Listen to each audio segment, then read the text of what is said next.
Fala galera, a ideia do vídeo de hoje é para falar sobre um assunto mega importante no desenvolvimento de software. Isso independe de linguagens, independe de plataformas, que é testes unitários, tá? Na verdade, qualquer tipo de teste, mas a gente vai ser bem específico para testes unitários, que eu acredito que são mais simples de fazer e que a gente pode, sabe, começar a adicionar se a gente já tem algum sistema rodando ou se a gente está criando um novo, dá para a gente colocar isso de uma forma bem fácil, tá? A ideia do vídeo de hoje é simples, é a gente implementar os testes unitários iniciais. Eu pretendo fazer pelo menos um por método do que a gente já tem para user service, ok?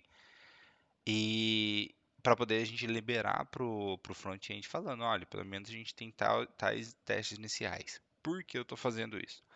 Porque muitas vezes, aí isso aconteceu já na minha carreira, da empresa começar a falar, a partir de agora a gente tem que ter testes unitários para todas as novas funcionalidades e quando a gente for dar manutenção em alguma funcionalidade. E aí a gente teve que começar, né, a aplicar testes unitários, no meio de um desenvolvimento e tudo mais. Então a gente foi encontrando bastante falta de validações, código sujo, né? Então, aí eu entendo como isso é necessário. E esse também, logo, é o motivo que eu resolvi criar os testes unitários já depois de uma aplicação já existente, porque eu sei que a maioria das vezes é isso que acontece, sabe? As pessoas já têm um sistema rodando e resolvem começar a implementar unit test. Dificilmente a galera começa um software já fazendo TDD, sabe? Criando um teste, criando a funcionalidade, executando, refatorando. Não, é bem difícil disso acontecer. Mas. E então é isso, tá? A ideia de hoje então vai ser criar um teste unitário para cada funcionalidade e vai ser bem simples, vai ser teste de validação. Eu não pretendo fazer nada mais de fazer os testes de sucesso, né? Tipo, a gente realmente conseguir inserir um usuário, a gente realmente conseguir deletar um usuário. Esse a gente vai deixar para depois que tiver o front-end pronto também, tá? Então, vamos lá, vamos só para a gente ter uma ideia como que funciona, tá? Primeiramente, vamos vir na nossa solution, vou até fixar ela aqui, mudar ela aqui pro modo de solution, ok? A gente tem todas as pastas aqui bonitinho. Vamos criar mais uma pasta aqui na nossa solution, chamada zero-testes, ok? Enter. Eu vou criar uma aplicação aqui dentro em class library.NET Core chamada template. Ponto. Como que a gente criou application, tá vendo? A gente vai criar o nome do nosso projeto, ponto testes.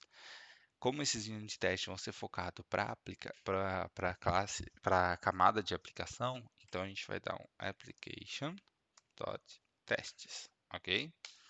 Enter. Pronto, nossa aplicação aqui está criada já. E a primeira coisa que a gente precisa fazer é montar a pequena estrutura que ela vai ter. Na verdade, vamos primeiro adicionar as dependências, acredito que vai ser mais importante. Então, vamos clicar com o botão direito e até Manage no Get Packages. E agora a gente precisa instalar alguns tipos de referência, tá? Eles são o do XUnit, que é o que a gente vai utilizar. Então, vamos lá primeiro, XUnit. Então, a gente vai instalar o primeiro dele aqui.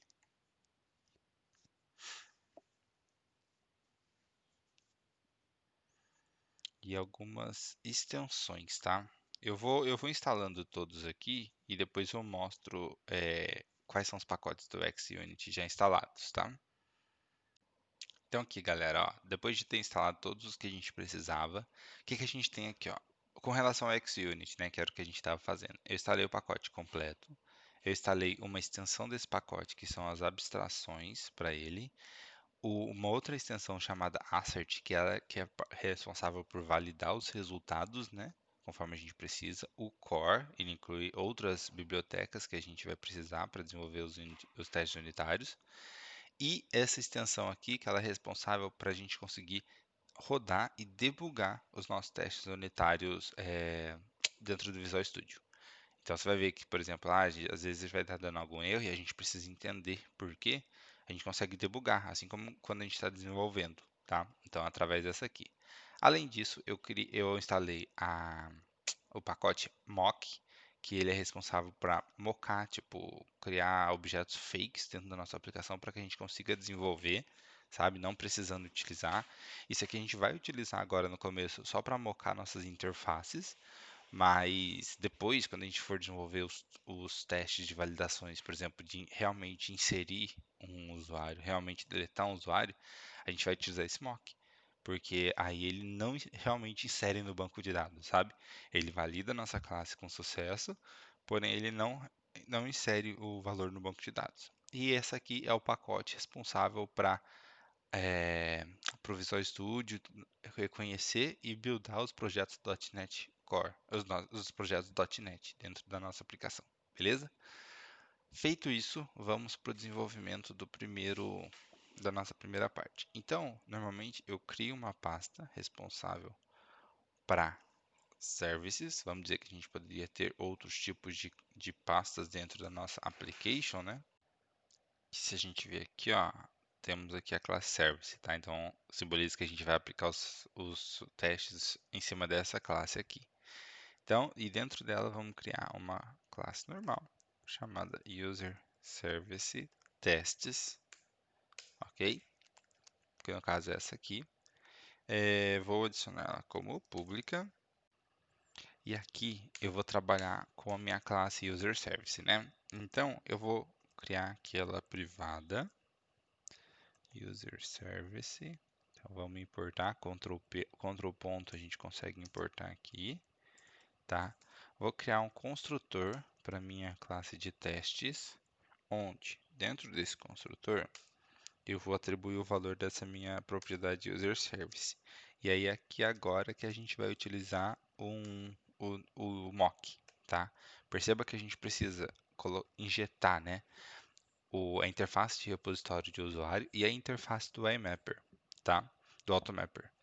Então, e a gente não pode injetar elas reais, porque se a gente precisar utilizar alguma coisa que é real lá na questão do desenvolvimento, vai acabar inserindo no banco, vai acabar tendo conflito com a nossa aplicação.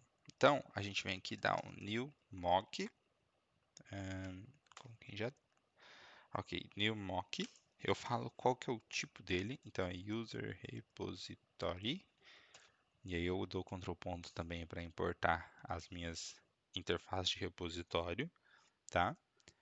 Abre e fecha parênteses, ponto object.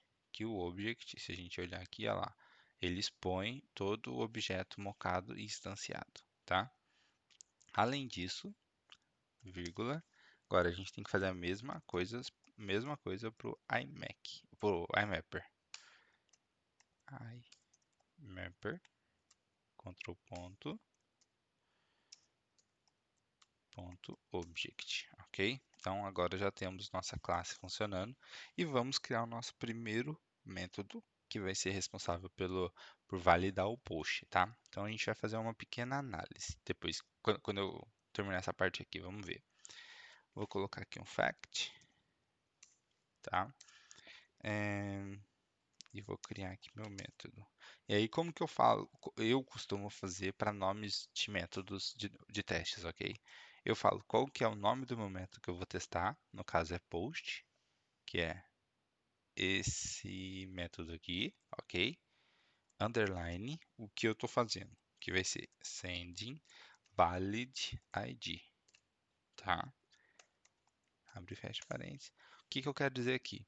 Se a gente perceber que o nosso método post, ele está recebendo uma view model, ele está convertendo e ele está criando um novo objeto, certo? Porém, e se o nosso front-end, o nosso cliente, enviar um underline ID aqui? Pensa no problema que isso pode ter.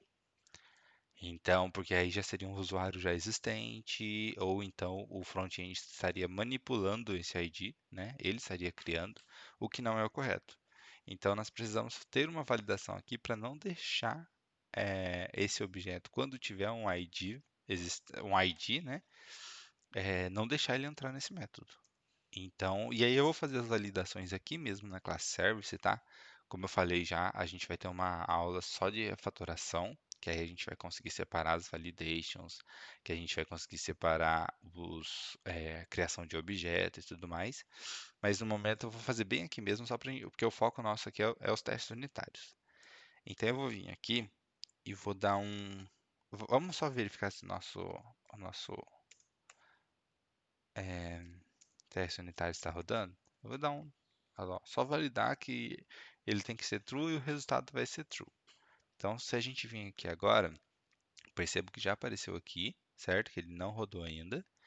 A gente precisa abrir o nosso Teste Explorer. Se a gente vir aqui em View, a gente vai encontrar aqui, ó, Teste Explorer, Ctrl E, T. Abrimos, aqui pode ver que ele já até reconheceu um teste unitário que a gente precisa. Vou fixar ele aqui também para ficar mais fácil para a gente continuar rodando. E a gente clica aqui para rodar, no caso, esse botão é para rodar todos. E ele vai rodar a nossa aplicação. E aí ele vai dar o sucesso. Ele builda toda a aplicação primeiro e depois ele vai dar o sucesso. Porque ele está esperando um true e a gente mandou um true. Ok? Então não tem muita validação agora, mas era só para a gente verificar se nossos testes estavam rodando dentro do Visual Studio. Agora o que a gente vai fazer a gente vai chamar aquele método, tá? E eu vou fazer só para a gente poder verificar o problema que isso teria. Vou mandar um post e eu vou mandar um new user view model. User view model, tá? E dentro desse user view model eu vou criar aqui um ID para mostrar que ele vai ser um ID válido, tá? Ponto e vírgula. O que que nosso método tem? Ele retorna um booleano. Então, teoricamente, eu vou colocar aqui e teoricamente esse aqui deveria ser false, certo? Por quê? Porque se eu passar por uma validação, ele não pode cadastrar. Ele teria que dar algum tipo de erro e aqui retornar false, tá? Então vamos verificar se esse objeto aqui vai rodar assim. Mas aí dá pra gente. Vamos rodar ele normal primeiro e verificar o que vai acontecer. Deu erro. Deu erro. E aí vamos, se a gente clicar aqui, a gente verifica que o esperado era falso e o atual deu true. O problema disso tudo é que o nosso true é quando dá certo, tá vendo? Então ele seguiu todo o caminho e inseriu no banco por aqui e gerou o true. Lógico que ele não inseriu no banco porque a gente está usando um mock, né? Mas é isso que não deveria acontecer. A gente teria que fazer a validação e não deixar que batesse aqui. Porque se tivesse no objeto real, ia sim dar problema, tá? Então, o que que a gente pode fazer aqui para ter uma pequena validação que a gente consiga retornar isso corretamente, tá? O primeiro é fazer um if user viewModel.id tem que ser, se for diferente de guild.empty, vamos só para atender o nosso teste unitário, vamos retornar false, tá? Então, só para atender o nosso teste unitário. Então, se a gente vir aqui e rodar novamente, vai ver que vai funcionar, tá? Então agora ele está batendo aqui, ele está sendo diferente, o que não poderia estar retornando false. Mas isso não é uma melhor maneira para fazer para retornar para o usuário, porque o usuário não vai saber qual que é o problema. Então se a gente manter o padrão que a gente tem desenvolvendo nos outros métodos, vamos criar uma exception, ok? E aí a gente dá uma mensagem aqui, ó, user ID cannot, não, must be empty, ok? E aí, se a gente voltar aqui na nossa classe de unit test, se a gente rodar isso aqui, vai dar erro, porque ele está retornando uma exception e a gente está esperando como false. Então, agora a gente vai começar a entender como funciona trabalhar com exceptions, tá? Eu posso vir aqui e falar aqui, ó, throws, tá? E aí eu venho aqui e falo qual que é o tipo da exception que eu quero. Então, eu posso vir, colocar, olha aqui o tanto de exception que tem. Posso colocar qualquer uma. Eu vou colocar normal primeiro, e aí dentro disso eu vou criar uma query lambda, que eu vou chamar aquele método. Agora eu vou até fechar essa parte aqui, que eu vou chamar aquele método post que eu tenho na linha de cima. No caso, esse aqui, tá? Vou excluir essa linha aqui. E agora eu estou falando que o meu assert vai validar se vai executar uma exception, se eu mandar isso aqui, se ele vai dar um throw exception do tipo exception, se eu executar o método post. Então, se eu rodar agora a minha aplicação, passou. Agora ele vai funcionar, ok? Beleza, então a gente já conseguiu validar que ele está retornando uma throw exception e agora a gente deveria validar qual que é o tipo dessa throw exception, sabe? Se ele, qual que é a mensagem que ele está retornando, né? Porque aqui poderia muito bem dar uma exception quando estivesse convertendo pelo mapper, quando eu estivesse no repository, mas a gente quer pegar realmente essa mensagem aqui. Então, a gente vai vir aqui e vai criar um var exception para a gente reconhecer qual que é a exception que a gente está recebendo aqui. E aqui a gente vai dar um assert.equal. E aqui, ó, perceba o que ele fala. O primeiro parâmetro é o que ele espera e o segundo parâmetro é o que está vindo, tá? Então, o que a gente está esperando é essa mensagem e o que está vindo é aquela exception.message. Ponto e vírgula. Vamos verificar isso aqui? Primeiro eu vou rodar novamente. Sempre que desenvolver, a gente roda. Beleza, ele continua funcionando. Mas agora vamos debugar para a gente ver como que ele funciona. Na verdade, vou colocar só na linha de baixo. E vou mandar um debug. Tá lá, ele está rodando a nossa aplicação.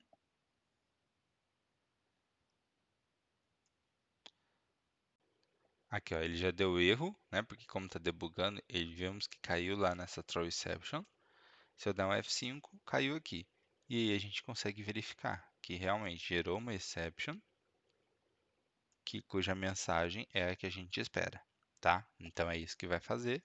Pronto, vai funcionar. Já temos nossa primeira parte de testes, tá? Eu vou fazer o seguinte, eu vou inserir todos os outros 3 ou 4 unit tests que eu pretendo para esse vídeo, para ele não ficar extenso. E volto apenas com uma explicação mostrando assim todos os testes unitários funcionando, tá?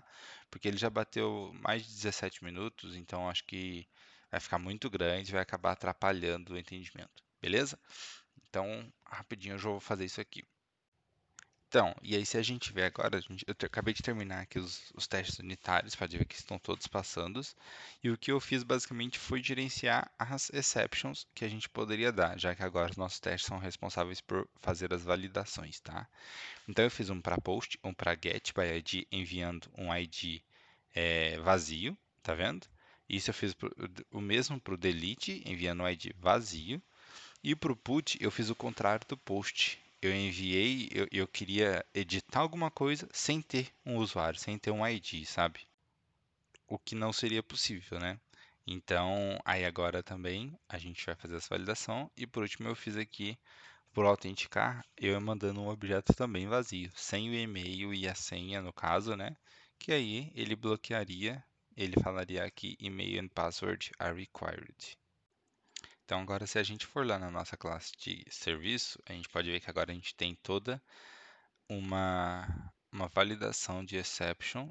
Na verdade, o getById e o delete já tinha, a gente só está validando se realmente está pegando exception aqui, mas para o put eu validei se é igual ao um ID vazio. E no Authenticate eu fiz uma validação bem básica aqui, validando apenas o e-mail, né? Lembrando que como a gente ainda não tem o objeto password na nossa entidade, então é basicamente o e-mail e aí ele está fazendo isso aqui, beleza? Feito isso, então, agora temos todos os testes unitários, está tudo funcionando, tá? Então a gente pode, por exemplo, aqui só para a gente ver que realmente isso aqui não iria funcionar, eu posso colocar uma outra exception aqui, entendeu? Que isso aqui é o Authenticate e rodar apenas ele. E ele vai dar erro, porque não é essa exception que está sendo gerada, tá? Então, prontinho, vamos voltar para a nossa exception que a gente precisa mesmo. E é isso, galera. Então, quando a gente quiser né, começar a implementar uns testes unitários dentro da empresa, a gente quiser fazer alguma coisa dentro da empresa que ajude o time, né, a ter um código melhor, a gente pode começar assim, fazendo uns pequenos testes para alguns métodos dentro das nossas classes de serviço, validando alguns objetos que poderiam vir diferente do que é esperado. Beleza? Vou ficar por aqui, porque aí no próximo vídeo, sim, eu vou fazer um outro vídeo sobre unit testes, e aí ele vai ser responsável 100% para fazer os métodos de sucesso, tá? Então vou criar um objeto post válido e vou fazer como se ele estivesse inserindo e vou validar aquele assert true para ver se vai retornar mesmo. O get by ID, eu vou enviar também o ID desse usuário que eu inseri para que ele possa. Enfim, a gente vai utilizar a classe mock, a biblioteca mock de verdade aqui, porque aí a gente vai conseguir fazer os mockear o repositório, inserir lá dentro do repositório, retornar. Enfim, a gente vai fazer as classes de sucesso para todos esses nossos métodos, beleza? Muito obrigado, espero que tenha entendido o assunto em si e nos vemos no próximo vídeo.